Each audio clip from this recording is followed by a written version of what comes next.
Hello and welcome to another video. In this one, we're going to be talking about Alpha Balance PTS 2.1. I already did a live stream where I played my 10 matches in order to get the rewards from the public test session on my free-to-play account. And in the first sort of 15 to 20 minutes, I did a synopsis of essentially what I'm going to do in this video. I'm just putting this one out as a really quick, like if you just want to watch my opinion, you can get it here instead of having to watch the live stream and get all of it sparsed out between it. So we're going to go through what I think of the most recent PTS, what are the changes in it compared to the last one, and where I think they should go with the next test. But to start off, let us alt-tab here to the forums, the website, and read the details of the changes. So public test session 2.1 Alpha Balance series on the 24th of August.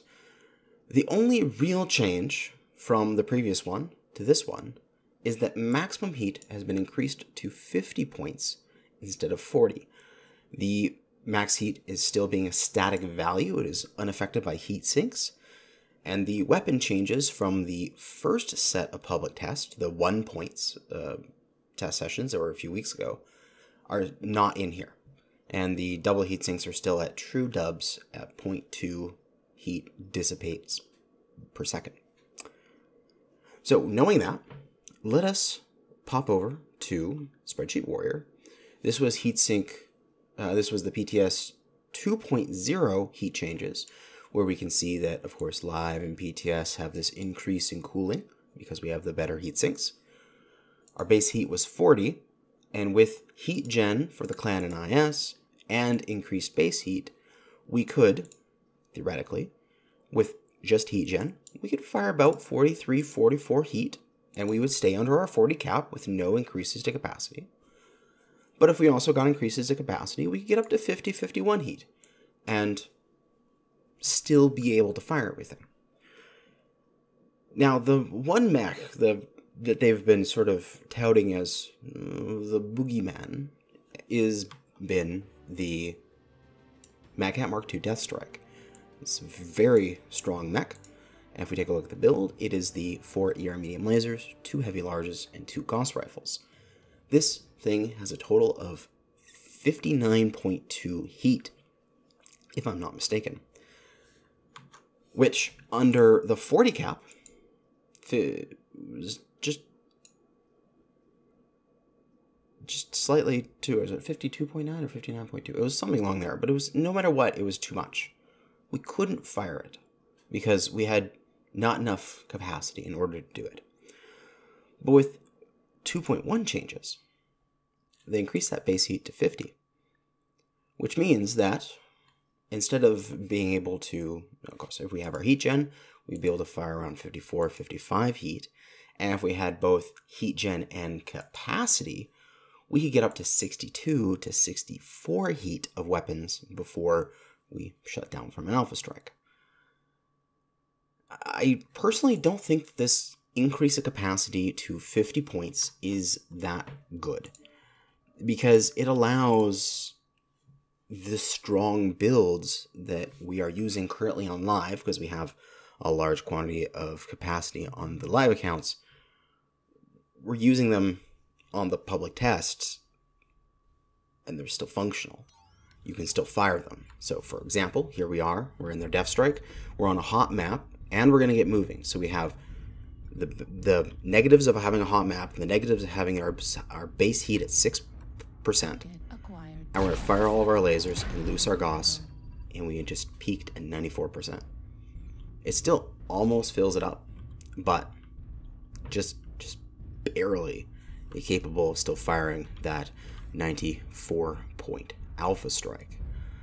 So if we reposition here, what we can do, keeping that heat at 6%, we're going to fire, use our cool shot. Our weapons are still cooling down, just a few seconds, and then we can fire again and pound them into again. So realistically, we're capable of still doing fairly decent quantities of damage with this particular design, and having our alpha strikes be relatively consistent because we have just enough capacity in order to use these extremely damaging alpha strikes. So let us all tab back to the Spreadsheet Warrior. What this change really does when we go from live to 50 points as a flat max is change the rate at which you refire an alpha. And I've done a little bit of calculations here. It's a little crude, but it works. So under the live rules, the weapon heat for that collection of weapons in that Death Strikes build is 59.2. With Cool Run, Heat Containment, Heat Gen, assuming we have all the skills, that lowers the heat down to 54.23. And on live, we have a capacity base 63.5, which gets boosted up to 73.03, which realistically should just be 73, but close enough. The heatsink dissipation rate is 0.15, which gives us 3.35 dissipation, which is boosted by Cool Run to 3.69. What this means is that in our timings, it's going to take a total of 14.72 seconds in order to fully get rid of that lowered heat, that 454.23. But because we have so much capacity, after we fire our first alpha strike, we don't have to dissipate the whole heat. We just have to dissipate enough room so that we can fire again and still be within our capacity. That is done in just 9.61 seconds because we just take our maximum capacity minus the difference between how much we have left over and how much the heat is, and we just have to dissipate that, and that's what it comes out to. Which means that our follow-up strike is occurring 5.1 seconds faster than our heat-efficient strike. It's the effects of having high capacity. If we had theoretically infinite capacity, your follow-up alpha strike would just be your weapon reload time. But because this difference, 5.1, is actually, because the heavy large lasers have a reload of 5.75, if I'm not mistaken. Essentially, you can fire, and then once all of your weapons come off cooldowns, you can fire again, and it works. Let me just confirm that that 5.75 is the correct cooldown for heavy larges, and it is. Of course, this is slightly improved by cooldown nodes that were taken on the way to get the heat generation nodes. So on live, you're capable of firing this big alpha out, hiding for 6 seconds, and then popping back out and firing again, because you're just waiting for your weapons to recycle. On the public test, because that capacity is lowered to 50, the boosted capacity is now at 57.5 with the full 15% containment.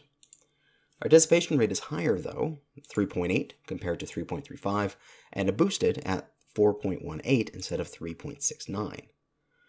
This means that it takes less time to fully dissipate the weapon heat at only 12.97 seconds, essentially 13. It's basically 1.7 seconds faster per heat-efficient alpha compared to live. But the refire rate is almost the exact same as the full dissipation rate because we have no extra capacity. Our boosted capacity is 57.5. Our total heat that we generate is going to be 54.23. Like, there's only, what was that, 3.3 flex between them, which is hardly anything. Because our dissipation is the 3.8, that difference between them is actually only 3/4 of a second between when we are fully capable of refiring and when we are fully dissipating the heat. So they're essentially the same. So what this change does is not limit alpha strikes. Alpha strikes are still extremely strong under this PTS, but it limits the follow-up alpha strike.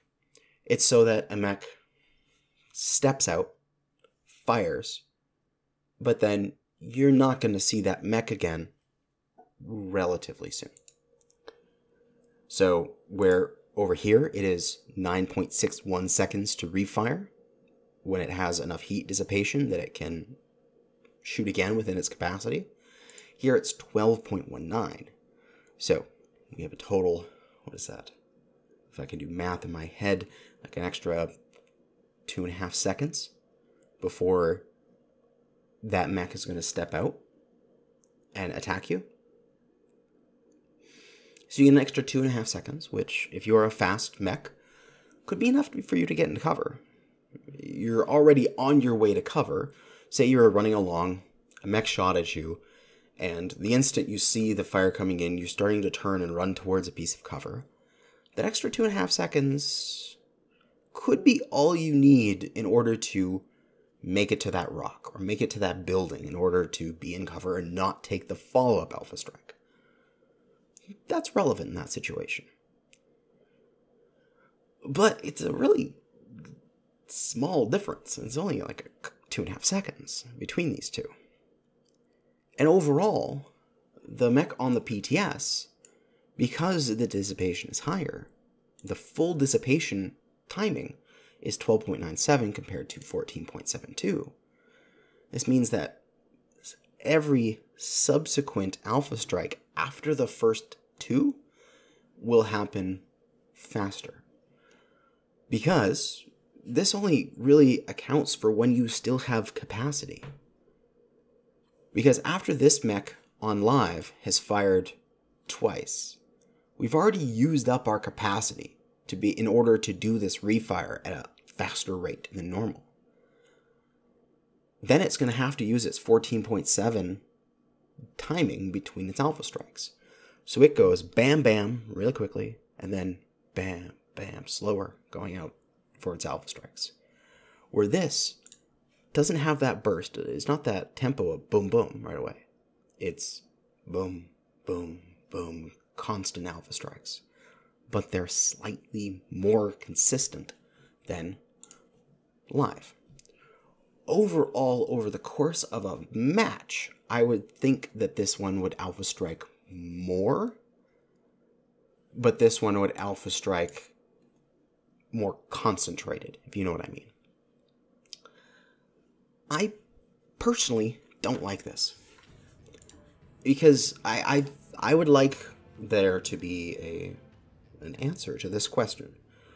What is the lowering of the heat's capacity meant to do?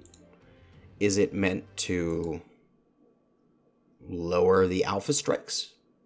In which case, 50 heat is too high. We can do the stupid alpha strikes and still stay active. Is it to lower the subsequent alpha strike? And this actually does that. This is right on the edge where you can just barely fire the largest alpha in the game and not overheat. But I thought that these things were meant to lower alpha strikes in total volume, the size of the individual strike, and not whether or not that strike will occur a few seconds later in the subsequent follow-ups. So I personally think that the 40 cap was better. I would actually like to see if having a capacity of like 35 or 37.5 or something along those lines would be actually kind of interesting, you know, just for a test. But again, I keep seeing people, especially because like a couple of people on Reddit have it as their flair is run PTS 2.0 but with no heat scale, no ghost heat. I'll keep saying that. I still can't agree with them, because we have what I think is the most imbalanced and stupid weapon in this game, which is the Gauss rifle. These little weapons here in my arms, you can see it, you can see the barrel right there.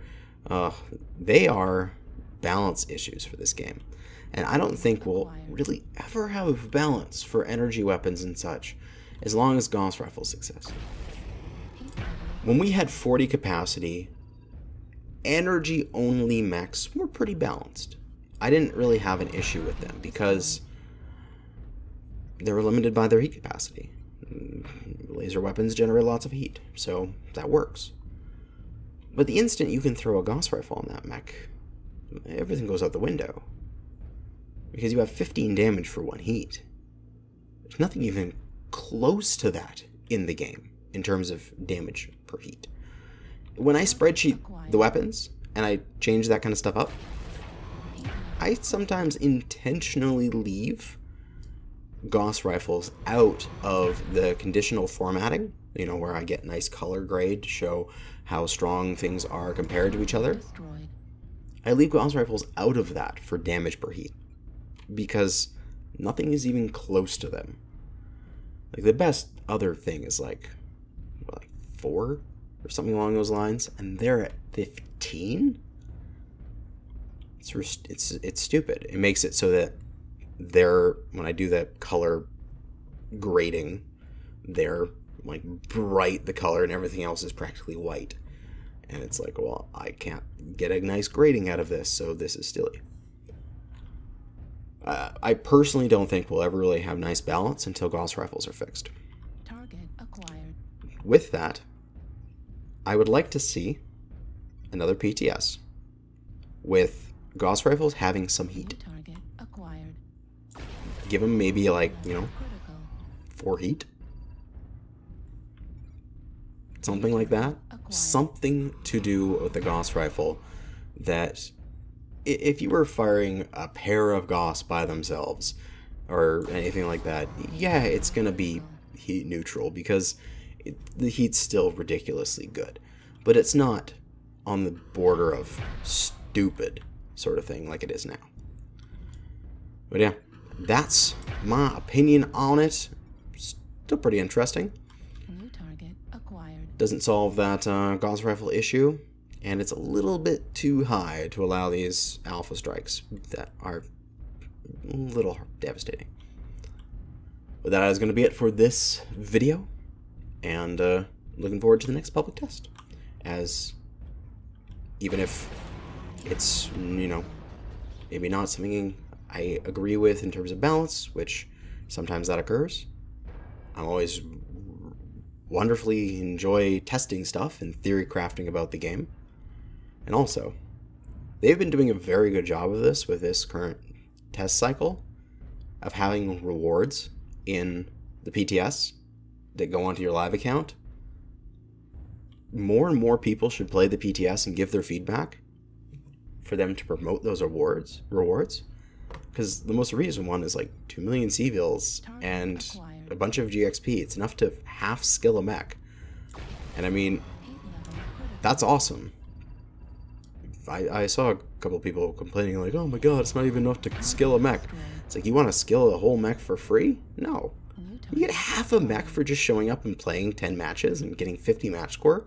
You hardly even have to perform. All you have to do is just not be brain dead for like an hour. And you half skill a mech. It's ridiculous. It's great rewards. So thank you for those rewards. And yeah, that's going to be it. Thank you so much for watching. And as always, good hunting.